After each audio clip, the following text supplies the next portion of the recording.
It's always good to keep traditions alive. So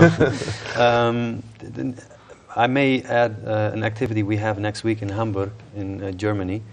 As I said before, the Director of Culture, Shaba Hanna, is organizing an event in Hamburg. It's a seminar.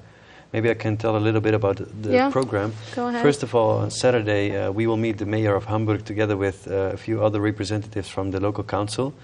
And one of them is an Aramean himself. I think his name is David Erkalp.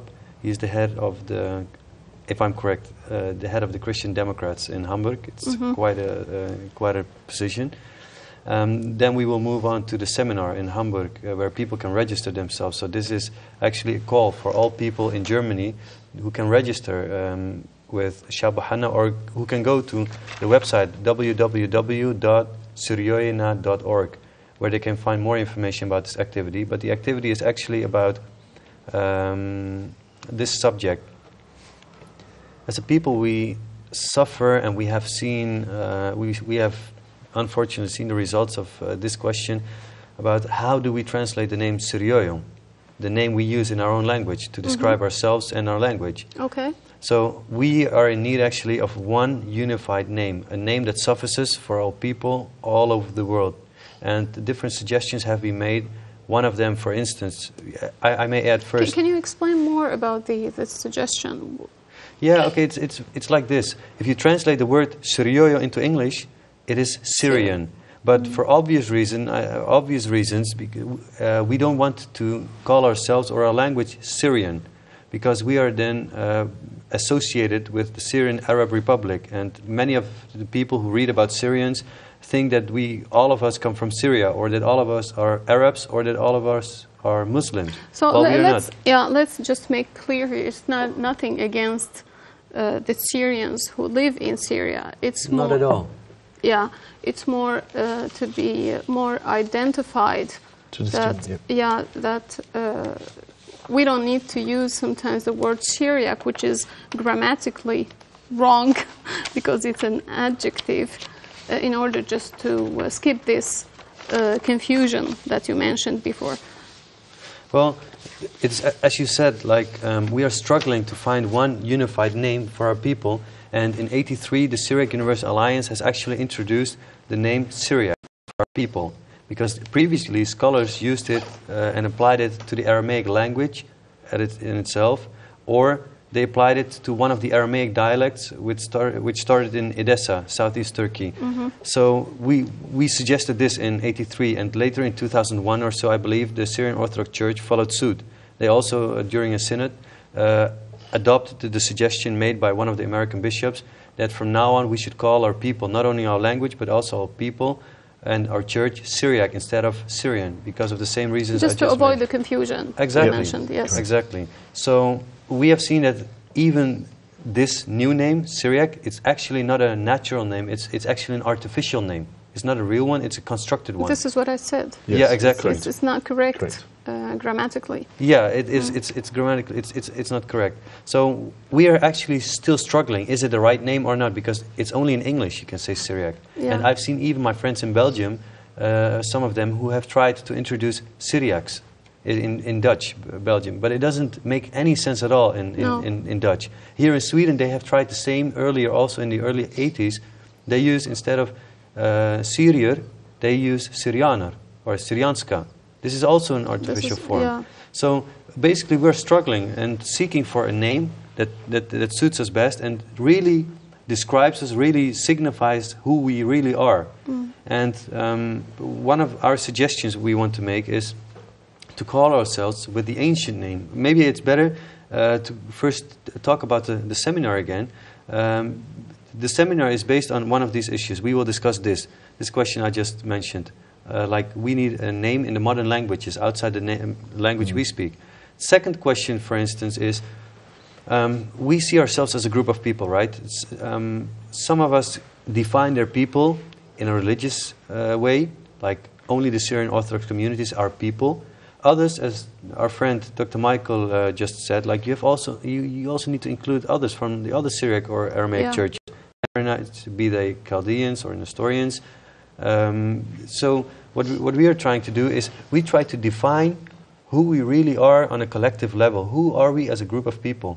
Are we just a group of people, or are we a ethnic people, as Anthony Smith, a political scientist, has defined this term ethne, or ethnic people, ethnic group?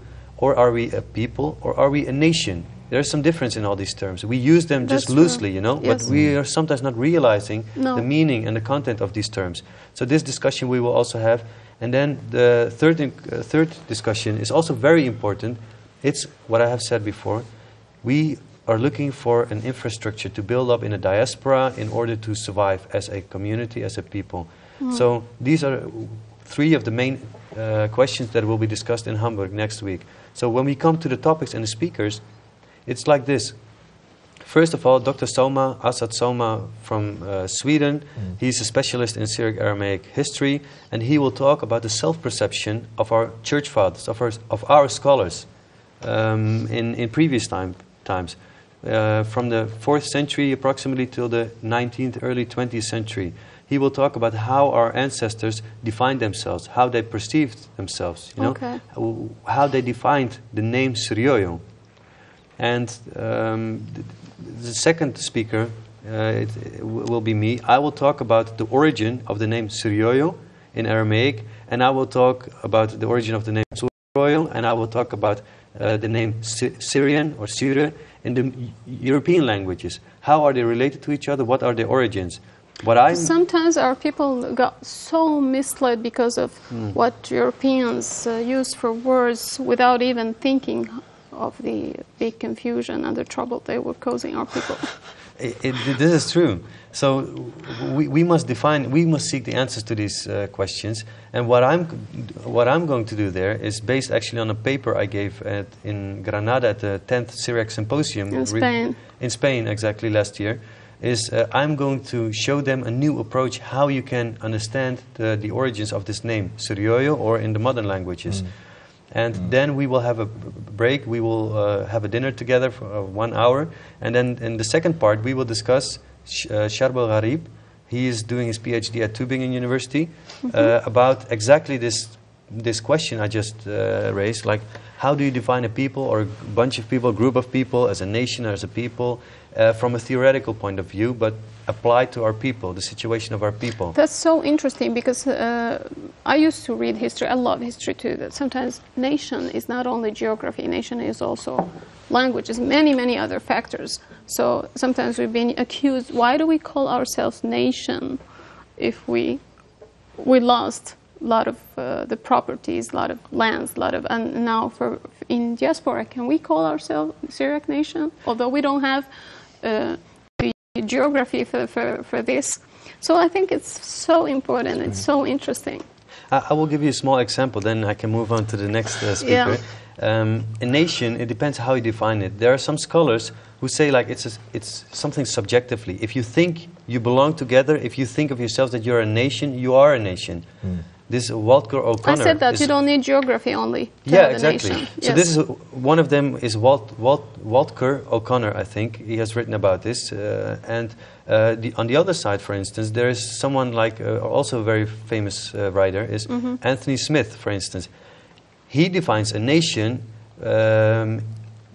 as a group of people who controls, who dominates a land, a territory, and associates itself with them and has citizenship. What you try to define is you can only be a nation if you have a country, in other words. So there is some distinction here. And it's up to Sharbel Gharib how he's going to present it and in what way he thinks how we should define ourselves. So it will be an interesting discussion, I think, afterwards. Really? So the other speaker is, I forgot his name, or last name at least, is Menardus. And he's the doctor at the Diaspora Institute at Bochum in Germany.